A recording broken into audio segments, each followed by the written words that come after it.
Lorman University, now Drexel University, with a master's degree in nursing and is a board-certified psychiatric nurse practitioner and is certified as an advanced practice addiction specialist. He completed his doctoral studies at the American University in Santa Ana, California, and also has completed work at the Philadelphia School of Psychoanalysis as a Freudian psychoanalyst. He maintains a private practice in addition to being on the faculty of Drexel University in the graduate nursing program. Dr. Lorman is on the medical staff at Livengrin Foundation in Bensalem, Pennsylvania, where he also holds the position of Vice President and Chief Clinical Officer. Phew. In his positions, he is responsible for all clinical staff and programming for this addiction treatment dual diagnosed facility, which provides detoxification, residential rehabilitation, and outpatient services at 8 locations in the region. He has completed a Juris Doctor degree and consults in the areas of malpractice and employment law. Please join me in welcoming Dr. William Lorman. Okay, thank you, and good morning. Today we're going to be discussing the opioid addiction crisis and what information that you need to have to better understand what's going on and how to better deal with that population. So first, it's important that you understand the neurobiology of addiction, and it disheartens me even today that so many folks in the general population and even in our profession still believe that addiction is a problem with the will, with the person's will, that they're weak-willed. And I'm here to say that for some time now we have identified that addiction is in fact a disease. What happens is that all drugs of abuse, no matter what they are, find their way to the ventral tegmental area in the brain and stimulate the nucleus accumbens through the use of dopamine, which causes the euphoria. It's rather quick when it happens. When people use drugs of abuse, the euphoria occurs rather quickly, and the person gets a very high high. It also affects the prefrontal cortex, and that's where we see most of our problems, because in other chronic diseases, we don't see preponderance of behavioral manifestations, whereas in addiction we do, because the links from the nucleus accumbens go to the prefrontal cortex, responsible for impulse control, concentration, all those things. And as a result of sabotaging those areas in the prefrontal cortex, we see rather inappropriate behaviors from our patients, which is what really causes the stigma and causes what we would say is their ability to drive us crazy, right? So you need to understand that. The 5 C's of addiction, we see continued use despite adverse consequences. So as addiction progresses and becomes more severe, we find that the person no longer, we say that they become more egocentric and less object-centric, which means they're more and more out of touch with their environment and the people in their environment, and everything closes in on themselves and the need and the desire to continue using drugs. Until ultimately, in its severest chronic form, we see patients who no longer are interested at all in the environment or the people around them and only in getting the drugs. We see that, like all chronic disorders, this is long-lasting. There's loss of control as a result of continued use. There's a compulsivity in that the person, as the drugs begin to leave their systems, their body systems, they begin to get very agitated, irritated, a condition we call withdrawal. And so in order to avoid withdrawal, they tend to go out and find the only drugs that they know will stop the withdrawal. And then there's intense craving. And craving is one of those terms. It's an unfortunate term that we use because it has 2 meanings. There is the meaning that the general public knows called craving, And if I were to ask the people in this room, what do you, if I asked you to explain craving, you would tell me a strong desire to eat chocolate cake or ice cream or something like that. But you don't find yourself running out in the middle of the night going into bad neighborhoods to find it, right? So that's called psychological craving. With psychological cravings, we think about having something that we truly love or desire, but we can delay gratification in getting that. So for instance, walking up here, I saw a counter with a bunch of desserts in it, and I started salivating, and I thought, well, when I get home, I'm gonna stop by the bakery and get something. So I can delay that gratification. The craving that addicts have is a specific type of craving called physiologic craving, quite different than the psychological craving that we know so well. So physiologic craving is painful, right? Psychological craving, it's not, it makes us happy. But physiologic craving is painful. I tell people it's kind of like having an abscessed tooth or a migraine. When you get physiologic cravings, the world stops until you find whatever it is that will resolve that craving. And so there is the impulsivity and compulsivity of addiction. You know, in my younger years, I used to be prone to migraines. And when I would get a migraine, no matter what time of the day or night, I had to turn off the lights, lay on the floor, cover my eyes, put cold compresses on my head, and make sure that there was complete silence until the migraine went away. The world stopped for me. It's the same way with addictive cravings. The world stops until they can find the one thing that will take that craving away, and that's the drugs that they were using. And that explains how the person no longer has a will to deny themselves that. So that is a big part of addictions. Now, some facts about addictions. Addiction affects 25 million Americans, 75% are in the workforce. Now, I call that a myth breaker, because we think that the chronic severe addicts are homeless, live on the street, that type of thing. But 75% are in the workforce, and they manage to cover it up, especially within our profession. So the current statistic is that in the nursing profession, 10 to 15% of nurses actively working are in an active addiction. 15, and some studies go up to 20%, depending on the part of the country. But that's significant. So let's say 15%, that's 1 in 10. 1 in 10 of the people we work with are in an active addiction. And we are always hesitant to believe that fact. We want to believe that they're not.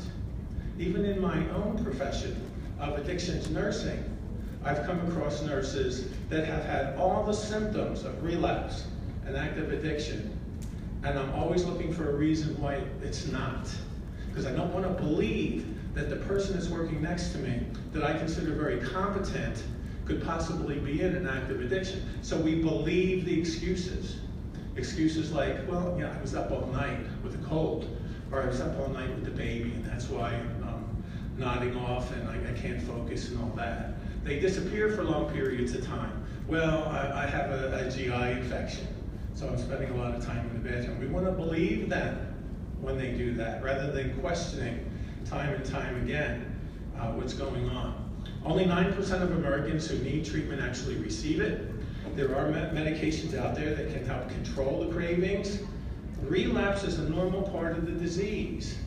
That's another important consideration, and what creates a lot of stigma in people. You know, we get people clean and sober, and after a period of time, they relapse and come back. And then everybody says, you know, what kind of loser is that?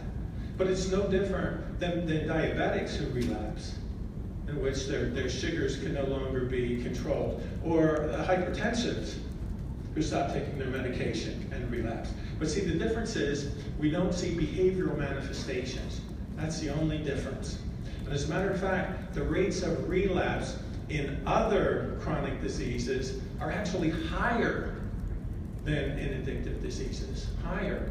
But we don't make a big stink about that. So just keep that in mind. And treatment can work.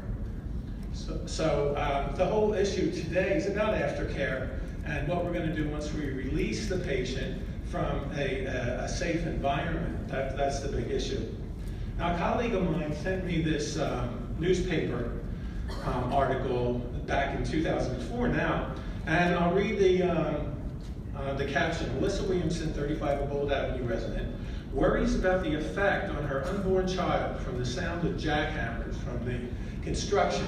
But notice she has a cigarette in her hand and she's pregnant, right? Today, society has no problem with that. Society has no problem with people who believe they can control use. And you know what's happening, I have been over the years, obviously, watching what's been going on with fetal alcohol syndrome. And over the years, the rates of fetal alcohol syndrome have been going down, down, down, down, down because of all the good education we're giving. Within the last 5 years, what do you think's happening? There's an upward turn. There's more children being born with fetal alcohol syndrome now than there was 30 years ago. It's disgraceful. There are more infants being born with neonatal abstinence syndrome because the mothers were using opiates during their pregnancy. That's higher now than it's ever been. So these are all complications that we really have to get a better handle on through education. You know, prevention is most important. We need to do a much better job at that. We've always known that it's easy. It's better to prevent the beginnings of disease rather than treat them once they have it. So the transition to addiction everybody believes begins as a voluntary choice to seek a pleasant stimulus. So everybody around the world, everybody believes that when you first start using a drug, you've made a choice. Right? You want to try it, you want to experiment, you want to see how it works. But after that, the choice is no longer volitional, even in the face of terrible personal consequences, based on what I already said about physiologic cravings. You just can't stop. You can't follow Nancy Reagan's just say no. It doesn't work. It doesn't work that way. So that is a big part of it. Now, the other part, and of course the medical establishment doesn't like talking about it, but there is what's called iatrogenic addiction, in which the prescriber is the one that initiated the addiction through the use of prescriptions for controlled substances. So the literature over the years is pretty stable in saying about 12% of addicted people started their addiction as a result of the prescription they received. Now, and that's, we have to live with that. That hasn't changed. That's been the same. The issue that I have to deal with all the time are the patients that get misdiagnosed with ADD. You know, we have so many patients that, and the biggest diagnosticians for ADD are pediatricians, not psychiatrists. And pediatricians, for the most part, I find, don't know the difference between ADD, ODD, and conduct disorder. And for oppositional defiant disorder and conduct disorder, you don't give psychostimulants. But all these kids are getting psychostimulants at the drop of a hat, it seems to me. And the DSM actually made it worse, because it used to be you had to have symptoms before the age of 7. They raised that, now it's before the age of 12. So they give people 5 more years to show symptom presentations. But just imagine, okay, we have to live with the 12%, and the medical establishment has pretty much accepted that. But what about, included in that now, are those that are misdiagnosed? So imagine somebody that's misdiagnosed as having ADD, that's in that 12%, would never have developed an addiction, right? Because they would never have gotten those medications. So we see that as an ongoing problem also to address. Now with opiates, if dependence develops, drug procurement often dominates the individual's life and often leads to criminal behavior. So this is the progression of addiction. So they work hard to get their drugs. Here's another statistic. 85% of opiate addicts started their addiction by finding the meds in their home medicine cabinet. You know? And we always do our best to educate folks. When you're done with the meds, get rid of them if you don't need them. My mother doesn't believe in that. She has more drugs in her medicine cabinet than most pharmacies. So when I go through, I say, get rid of this crap. What do you need this stuff for? Well, it might come in handy down the line. Well, people that are prone to addiction or already in their addiction, the first place they look is in their parents' or their grandparents' medicine cabinets. And that's where it starts. Until the progression gets so great with pills. So here's information. A milligram of OxyContin in the Philadelphia metropolitan area costs anywhere from 50 cents to $1. 50 cents to $1 a milligram. And we see kids using 400, 500 milligrams a day. So where are they getting that money? They're stealing it. Until the good old drug dealer comes along and says, wait a minute, I can get you at 1/10 the price, good heroin that will work faster and better. And that's how they get addicted. Now, about a year ago, the DEA sent out an alert saying that the Mexican drug cartel has opened in Philadelphia, and they're distributing drugs there. And so we're seeing an increase in people going from prescription medications to heroin and then dying as a result. In Pennsylvania in 2016, there were 13 opiate overdose deaths every single day. In 2017, that number's higher, right? Pennsylvania has the highest rate of opiate deaths in the nation. New Jersey is in the top 5, right? And 5-10 years ago, we blamed that on the purity of the heroin because the Philadelphia metropolitan area had the purest heroin in the United States. And so people were dying, and we said, well, it's because it's so pure. And they were getting a diluted heroin, and now they're getting the real pure stuff and dying because they're overdosing. Well, then the purity began moving north.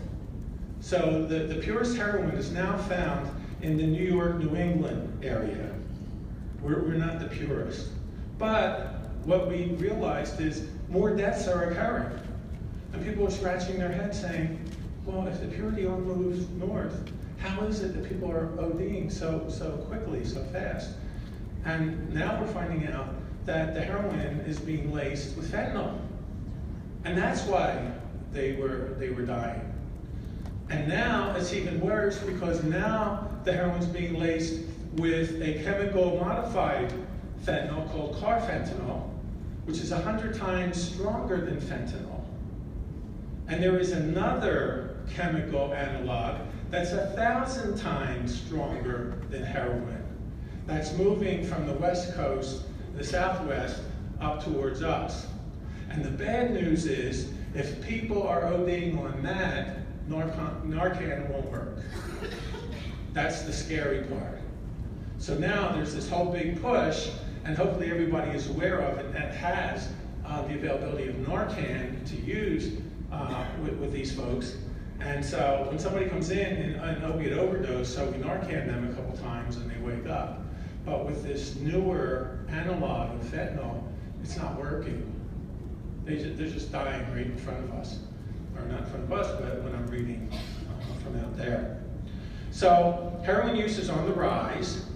Although it has a city drug stigma, many suburban departments are seeing huge increases of the drug in higher socioeconomic areas. So I'm in Bensalem, right outside of Philadelphia, and we have a huge heroin problem up there.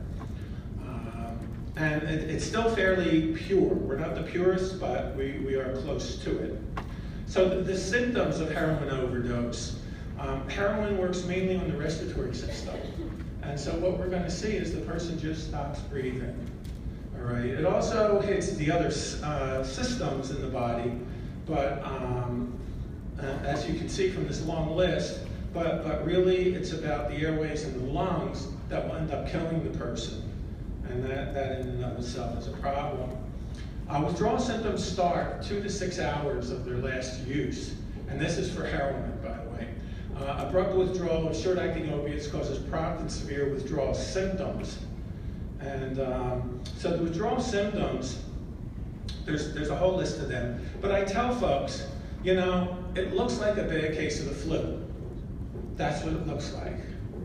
And so what happens is these folks who can't get their next fix go to their primary care doc with these symptoms and don't acknowledge that they're using heroin, and the primary care doc does not do a urine on them. And so they get misdiagnosed as having the flu, and more times than not, they walk out with a prescription for Xanax because of the anxiety that the symptoms cause. So that in and of itself is problematic. Now some statistics. This is the number of opiate prescriptions dispensed by pharmacies in the United States. And you can see year after year after year, it goes up and up and up. Now this graph is only through 2011 in the United States. The information is out now for 2015. And there is no dip. It continues going up, up, up.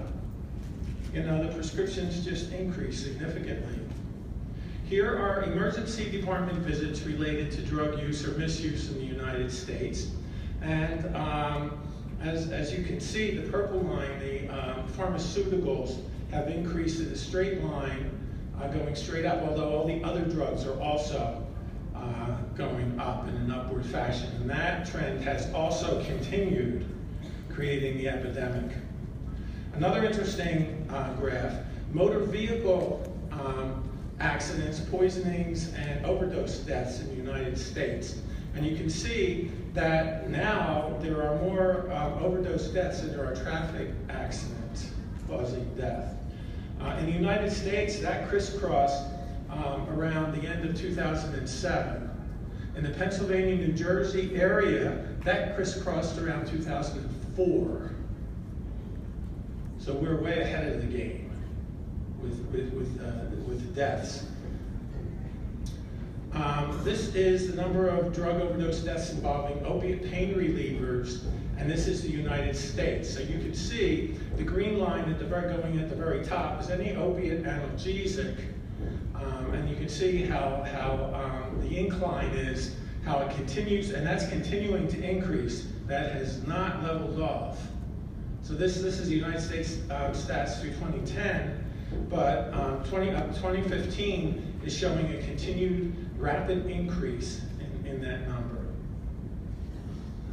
Okay, drug overdose deaths by major drug type in the United States. So the opiates, and they're the prescription opiates. The red line is the prescription opiates. You can see they're far outweighing all the other drugs of abuse. It looks like cocaine is going down, which it started to in 2006, but it's again now, in the last 5 years, has begun an increase again, cocaine. And the real push was to, and the cartels are really, really smart. They get, and they're working more in the suburbs now than in urban areas. And they figure because of the stigma associated with heroin, they get folks addicted to pills. Because for some crazy reason, people think it's less of a stigma and less of an addiction if you're using opiate pills rather than going to heroin, and that's not true. So they sell them pills at a discounted rate until they know that they're hooked, and then begin selling at the regular rate, and then they can't afford it, and that's where they turn to heroin. That's how that goes. It's a brilliant marketing scheme, you know, and how they're getting these folks hooked. Okay, you know, the costs are phenomenal in treating opiate abusers. The healthcare costs are, as this slide demonstrates, 8.7 times higher than non-abusers, which is quite significant, you know, with those folks. Now, the literature talks about high-risk populations, and I've gone through the literature and found these particular bullets in the literature. There are more high risks and other risk factors, which I'll get into. But obviously, people taking high daily doses of opiates will are at higher risk for developing addiction. People who doctor shop. This is the beauty today of the PMHNP and us being able to go online and track every controlled prescription that a patient gets and who's giving it to them. People using multiple abusable substances like the benzos, other central nervous system depressants, illicit drugs.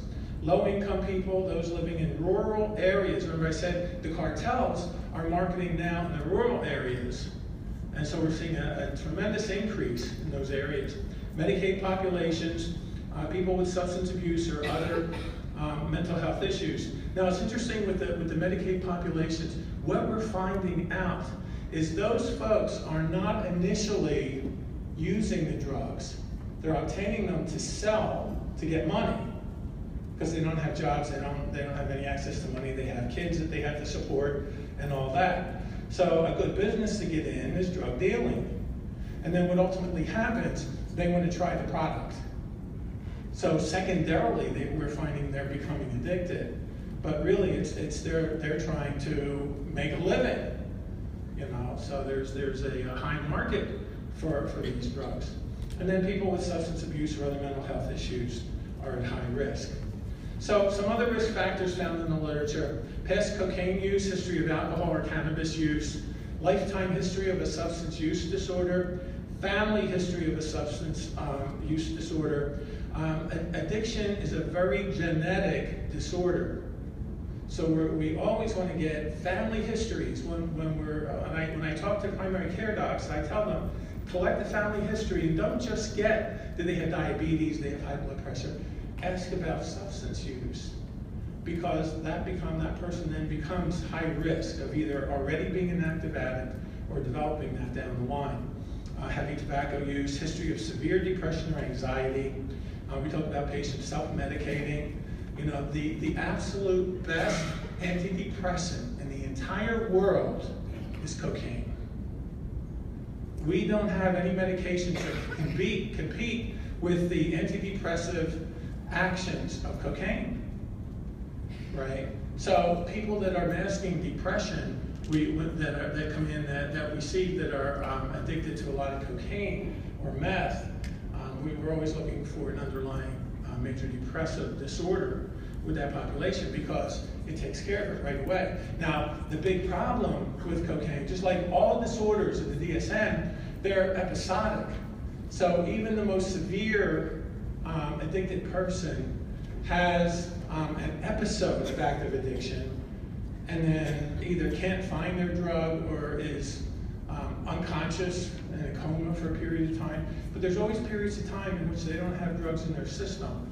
And then, of course, when they start having withdrawal symptoms, they go out looking again. But what happens with cocaine withdrawal? If the cocaine was used to cover up depression, cocaine withdrawal makes the depression even worse.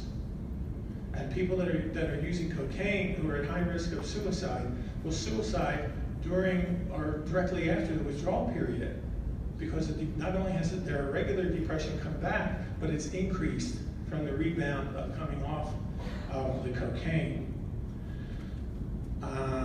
Many patients with opiate addiction report that their addiction resulted from prescribed opiate analgesics, so that's another one of those things. Here is the rates of opiate overdose deaths, sales, and treatment admissions in the United States. So you see that they all pretty much follow. The sales, which is the green line, that's the prescriptions, and the red line is the opiate deaths. So very clearly, as prescriptions for opiates goes up, the death rate goes up. That's been replicated in many studies. And this is a very interesting chart here, and it's quite intuitive actually. What this is showing, so the yellow circles represent the amount of opiates that are kilograms of opiates that are used per 10,000 population. So the larger the circle, the more opiates in that state are being prescribed. And then the darker the state, the greatest rate of death. So it's just intuitive overall that the more opiates being prescribed increase the death rates. It's just another way of showing the previous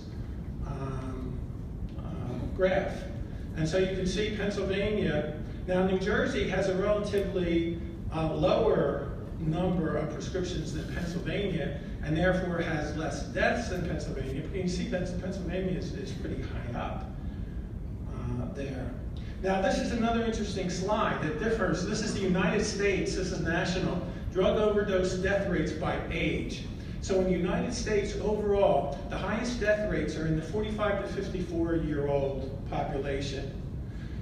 In Pennsylvania, and I'm sorry that I didn't look up New Jersey better, but Pennsylvania at the top is the 15 to 24. So it's the 15 to 24-year-olds that have the highest death rate in Pennsylvania.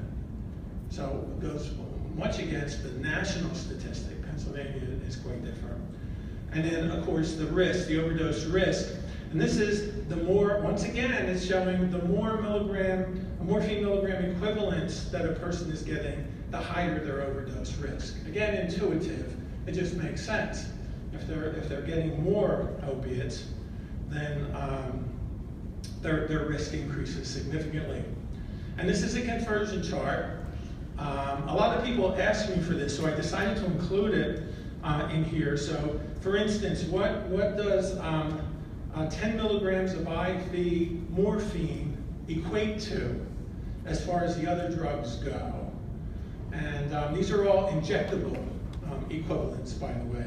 So codeine, which is not given IV, it's given IM, but fentanyl, 0.1 of fentanyl equals 10 milligrams of morphine, right? So fentanyl's 100 times stronger than morphine. And then Dilaudid and Demerol and methadone all the way down. Heroin, 6 milligrams of heroin is equivalent to 10 milligrams of morphine. And the bag of heroin is about 100 milligrams. Now that's pure heroin, or the purest that we get, which is about 60–70%. And we know purity is different in every single batch, you know, the person that's doing it. But heroin is very, very strong, and on down the line. Now, another big problem that we have is the management of pain and the use of opiates in the addicted population. And so I want to talk a little bit about that, because that's one of those confounders that even today the addictionologists and the pain management docs are constantly fighting about. You know, should we give them opiates, should we not? And we would all believe that even severely addicted persons have the right to be free from pain just like anybody else. The issue is, how do we manage that? That's what the big issue is. So, first of all, understand that persons with addictive disorders, they don't receive regular health care. So that's a big problem in and of itself. So when we get them in my place and in the hospitals, they already have untreated medical problems. A lot of times chronic problems, a lot of times acute problems, but they all have to be dealt with. Medical care is fragmented, it's inefficient. They miss opportunities to receive preventative health care. And in addition to the direct effects of intoxication, overdose, and withdrawal, abused substances affect every body system. So even if somebody's showing up at a drug and alcohol facility, we can't ignore the medical problems that they have, or the psychiatric problems, because they all add and complicate treatment. So the issue with pain treatment, the pain management folks use the 4 A's of assessment. Is the medication working as an analgesic? Are there adverse effects? How does it affect activities of daily living?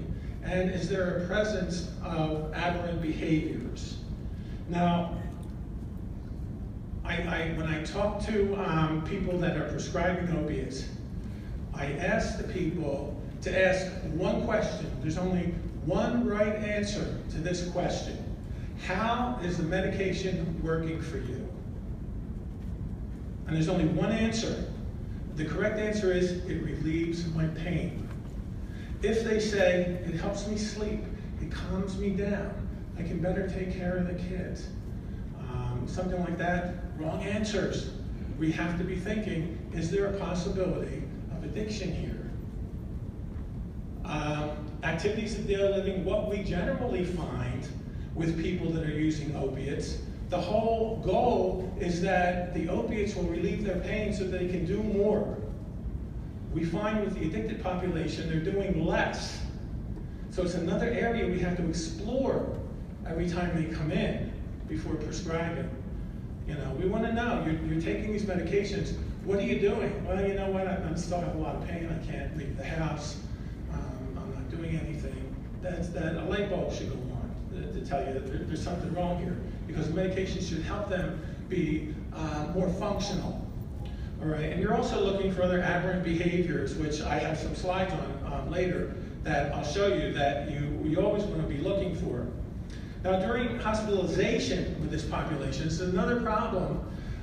3 areas of attention. First of all, management of withdrawal.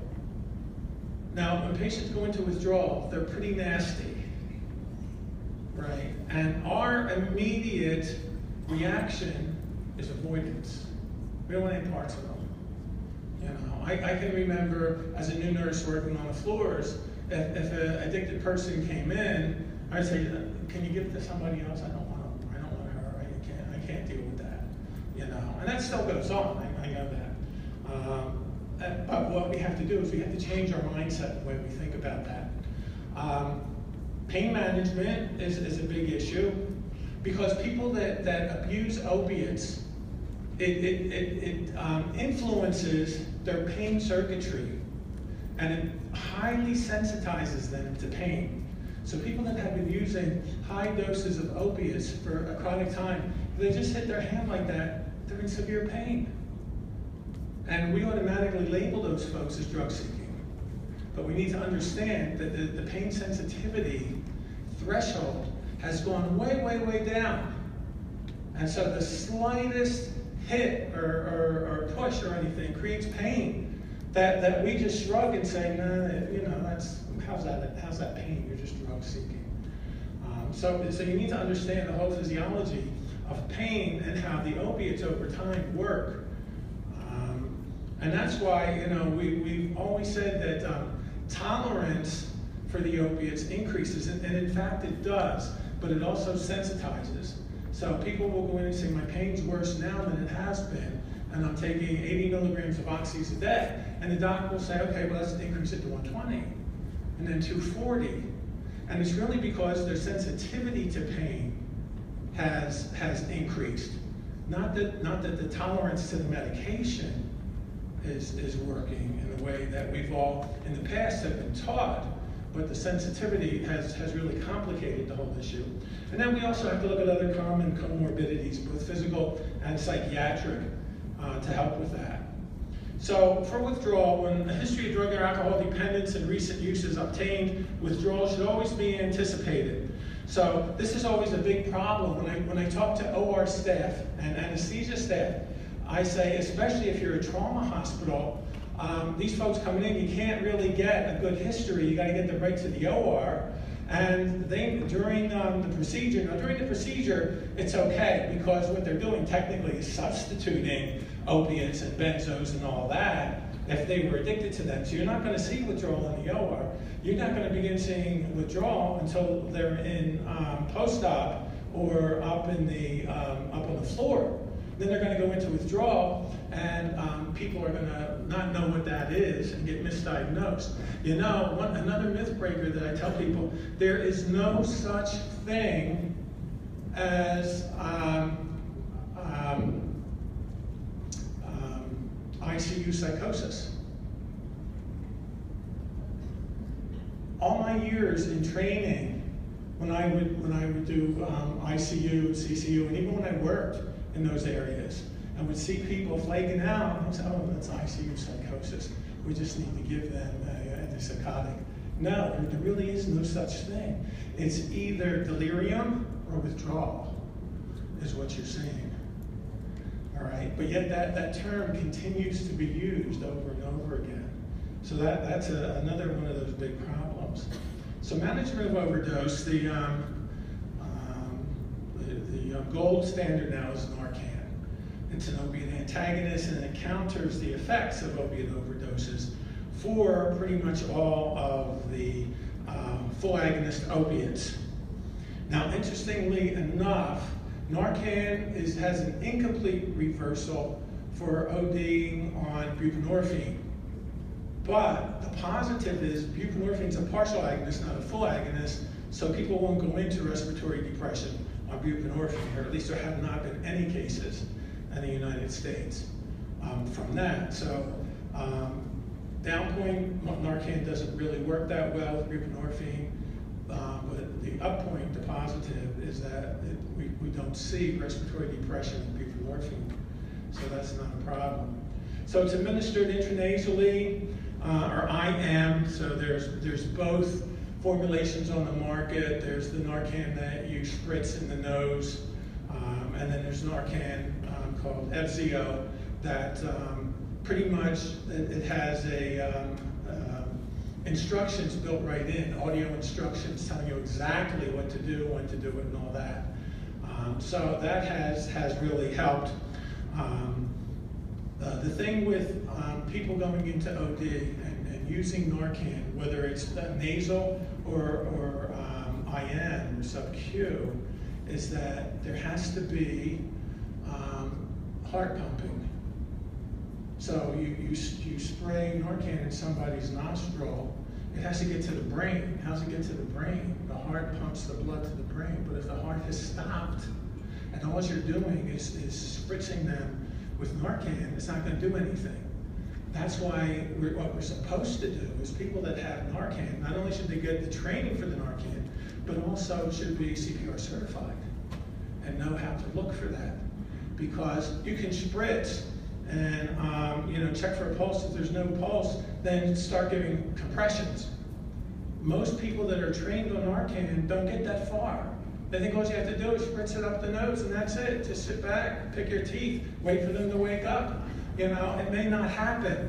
So they really have to understand the mechanics of basic life support and CPR to really understand what's going on with how Narcan works. It has to get to the brain through the blood system. Okay, so management of pain often becomes an issue.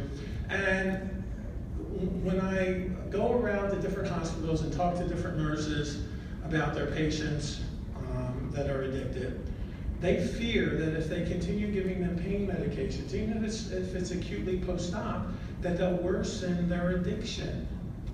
And that's not true. Back in my day, it was quite common to give placebos. Now it's unethical. But back then, everybody was so afraid of worsening addiction that was part of the guidelines. If they're getting more, if nursing determines that they're giving more narcotics than what they think is enough, then give them a saline placebo. That was right in the manuals.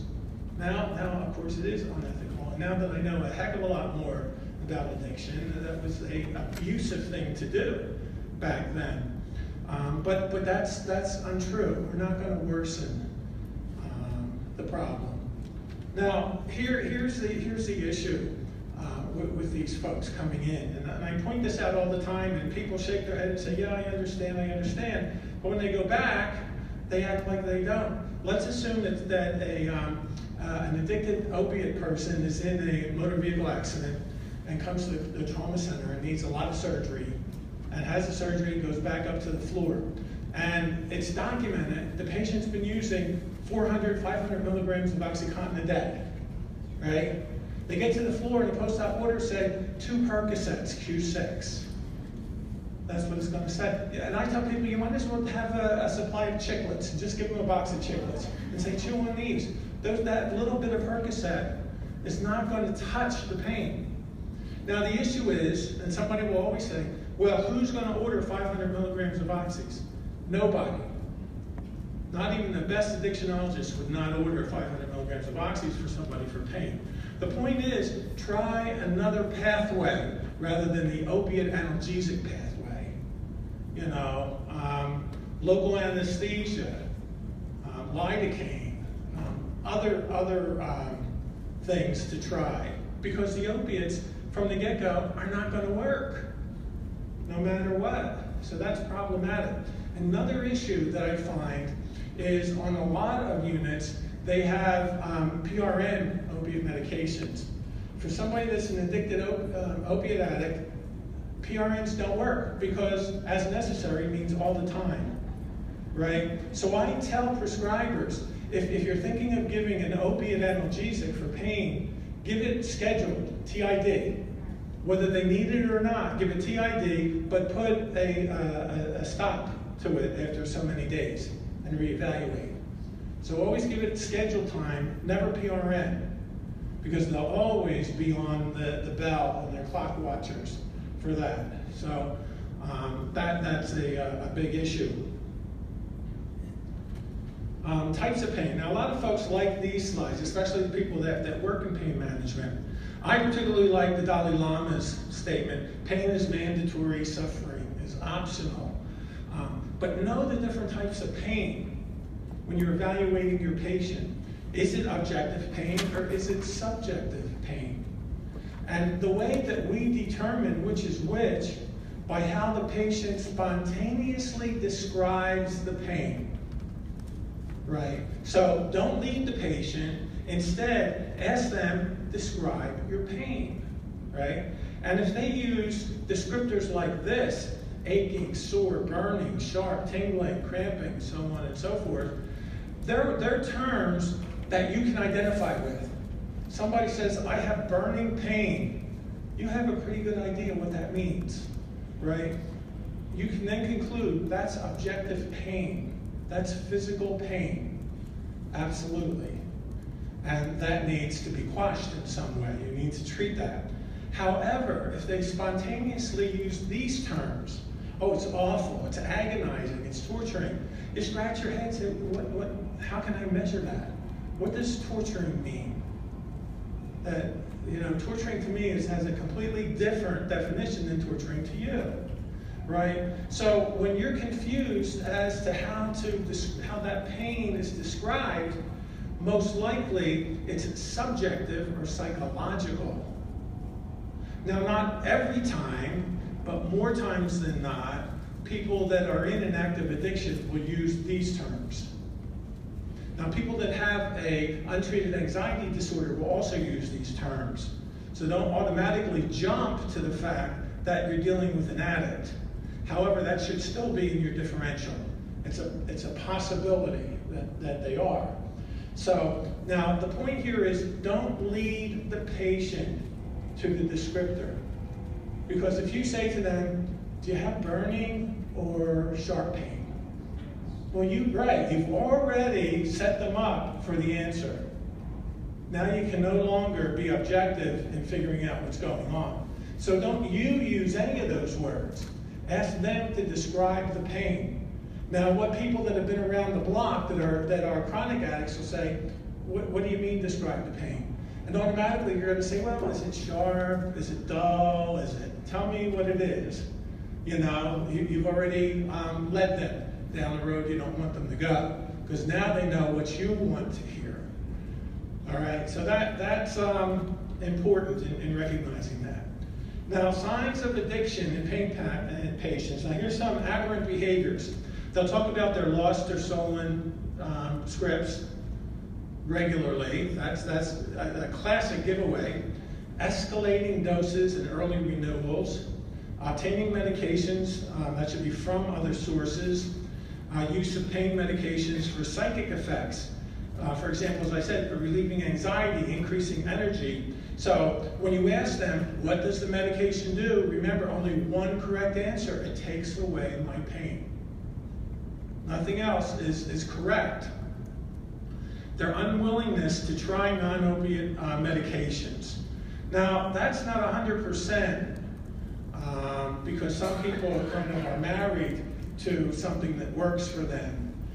And deterioration in function. We should also always see improvement in function if we're treating the pain properly. If we see deterioration, that's a sign that there's a problem. Pseudo-addiction, I kind of talked about that. These are the folks that watch the clock for pain medication. The whole issue is, are we properly medicating them to take away the pain? So rather than jumping to the conclusion that we're dealing with addicts, and that used to be the standard, you know, if they're on the clock and asking early all the time, they're addicts. And we never thought for a second, is it possible that we're not properly medicating them? And that should always be at the top of your list if that's what's happening. Here are some red flags: the deterioration in functioning, as I said, and engaging in illegal activities, if they're injecting or snorting the medication. So we tell primary care docs, look for track marks. You know, why is somebody in the heat of summer, 95-degree weather, wearing sweaters into the office? What's going on there? Multiple episodes of lost or stolen scripts, as I said before, resistance to changing in therapy, refusal to comply with random drug screens. Well, that's an automatic out, you know. That should be part of their contract. And the pain management folks are doing a real good job at initiating agreements or contracts in the beginning about that kind of stuff. Concurrent abuse of alcohol or other illicit drugs, use of multiple physicians and pharmacies. All right, some of the yellow flags. Complaints about need for more medication. So as I said, first, consider, is it possible that they're not being properly medicated when they say that? So that's not necessarily aberrant behavior, but it might be. So that's a yellow flag. Drug hoarding, requesting specific pain medications, openly acquiring similar medications from other providers, occasional unsanctioned dose escalations, and non-adherence to other recommendations for pain therapy.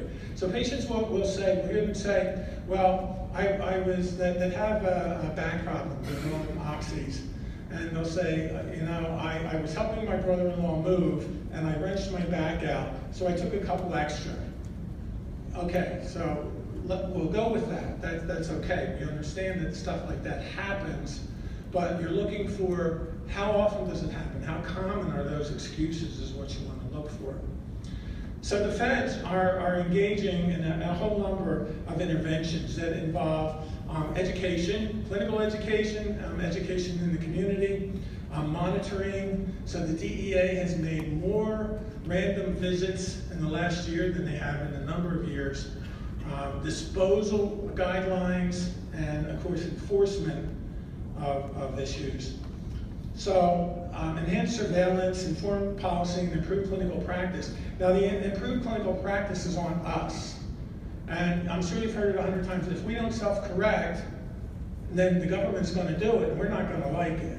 So we, as a profession, should be thinking about how we can do a better job in practice in monitoring and prescribing and all of that kind of stuff.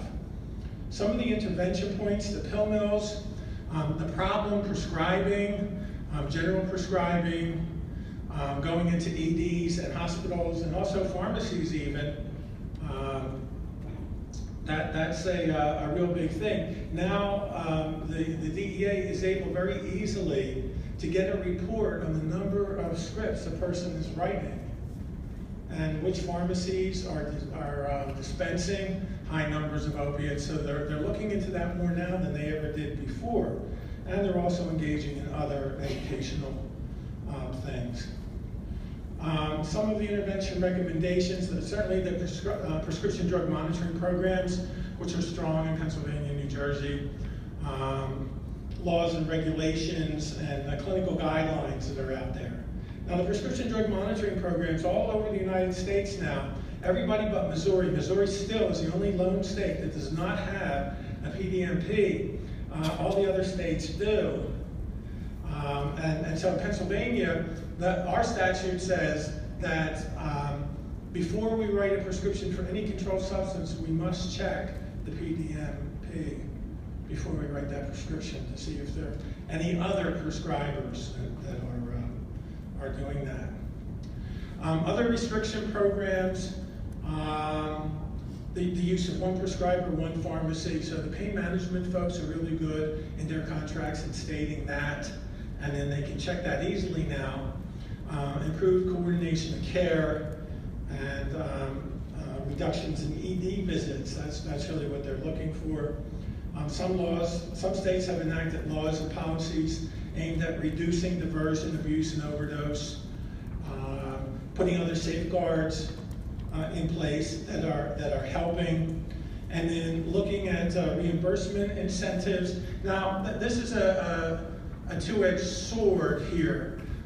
When a pharmacy says, we'll give you an incentive if you decrease the number of opiate prescriptions. Well, that's kind of suspect. Me as a prescriber thinking, well, what are they getting out of it? They're saving money? Is that really what it's about?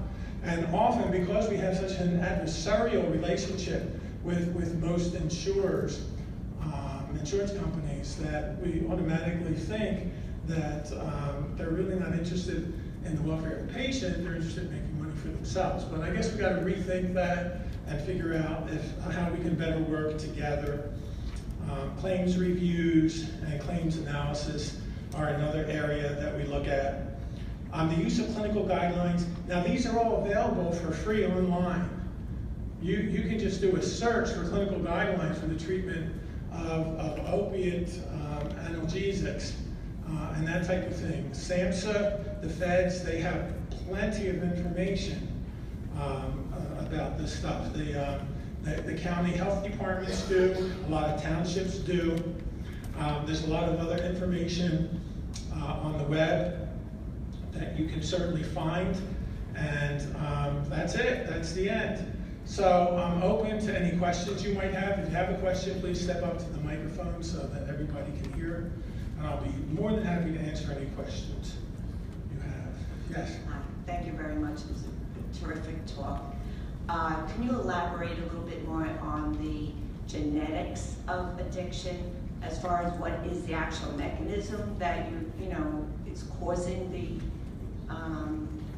addiction? Yeah, that's an interesting question, and the answer right now is we're not sure, because when they look at a parent that has an active addiction and they look at the genome, they can see, well, there's a mutation here, there's a mutation there. Then they look at the child and look at the genome, and there are mutations, but they're completely in different places.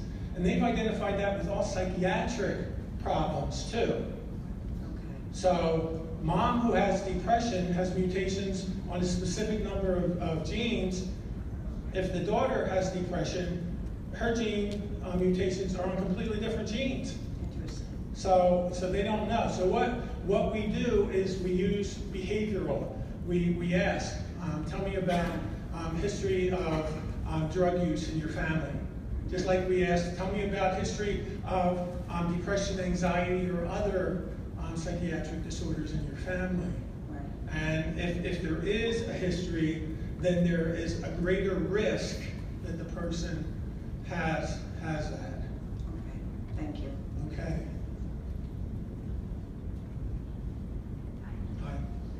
Quick question. I noticed a thing about quantities dispensed. Is there anything nationwide to unite all 50 states in the amounts or quantities that a prescriber can prescribe at one time? The short answer is no, there's not. Now, the feds have been talking about that, but organized medicine, and probably rightly so, say, how can you restrict us like that? Because we have such a continuum of pain management. To me, the issue is individualized management of the patient. I see nothing wrong. Now, I am an addiction professional, and I'll be the first to say that opiates are good drugs. Our issue in the United States is we don't manage the patients properly. That's the big problem. I say we manage them. You know, when we're doing a induction with buprenorphine for buprenorphine maintenance, they have to come to the office to get their daily dose for a couple days before we'll give them a week's supply, and then we increase from there. That's pretty much what the guidelines say. If you're suspecting that there's a problem, then you do have to restrict how much you get.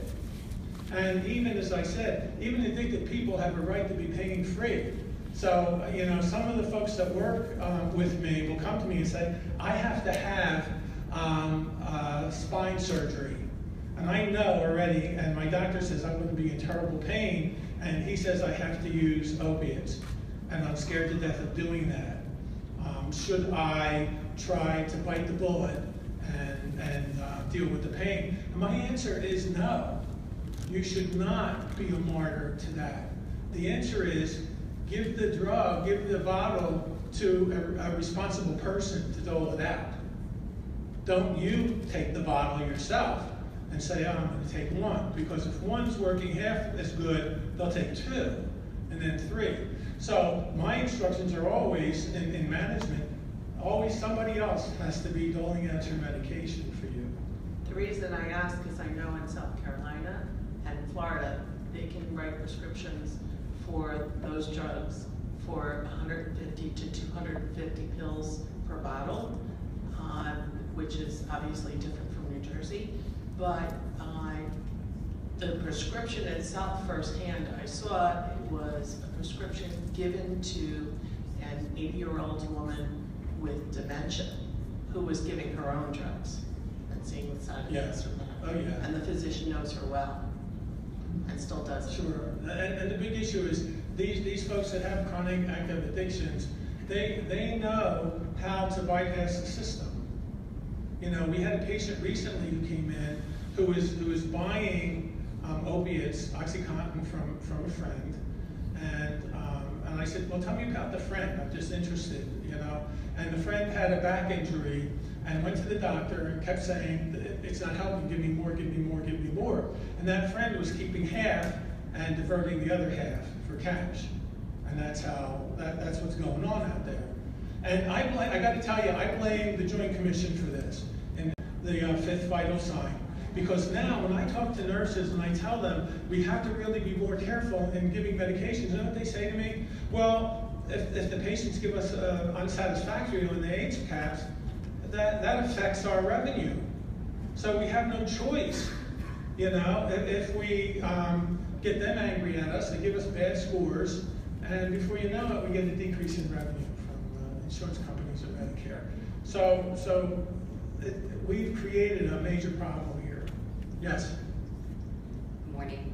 I have a question. Can you elaborate a little bit more about the methadone management program that you have firsthand knowledge of? I can tell you that my area of specialty is maternal child health, and I deal very frequently with the children that have NAS. And I find it very disconcerting how many women have come through. This is their third, fourth, fifth child, still with NAS, still in a methadone maintenance program. And I feel like there's no guideline for weaning. I feel like there's no game plan, no end plan. Okay. And another really great point, I go around the hospitals, I get asked to come in and talk to maternal child health nurses about this very issue because they have such murderous rage for the mothers when they see the infants being born writhing in neonatal abstinence syndrome and withdrawal. They don't want to take care of the mothers. The issue is with methadone, the guideline says not only do you keep the mother on methadone, but you increase the dose during pregnancy because now it has to go through into the fetus to keep the fetus from going into withdrawal. So during pregnancy, the whole issue is maintaining fetal health. And if the fetus is compromised and goes into withdrawal, great chance of miscarriage. So the whole issue with methadone and the pregnant woman is to protect the infant. We never want to withdraw the mother from methadone. In fact, we want to continue it. Now, the literature's coming out that is demonstrating that buprenorphine is probably better than methadone because we don't see the level of withdrawal in the infant, and we can be better at managing it. But there's still a lot of folks that are afraid to do that. I understand that and I agree. I've seen the literature that you're referring to. And I completely understand why we don't want to have any adverse reactions with the fetus. However, now that the fetus is a newborn and the mother is still in a program and continues in a program, what's the weaning? What's the process? You're not continuing to increase at that point. No, you take them down. The guidelines say take them to what they were before they got pregnant. So wean them down to that. Now my program, and people that are on methadone, Technically, we're not allowed to say you can be on it another year, you can be on it another 6 months. That's probably inappropriate. What we do say is, can you see a time in your life when your life and health improves that you can come off of it?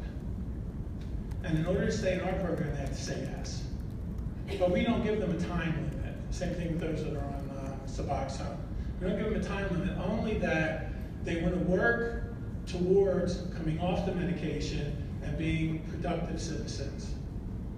That's what we do. Thank you. Okay. Thank you very much for your talk. It was very informative. My question has to do with safety.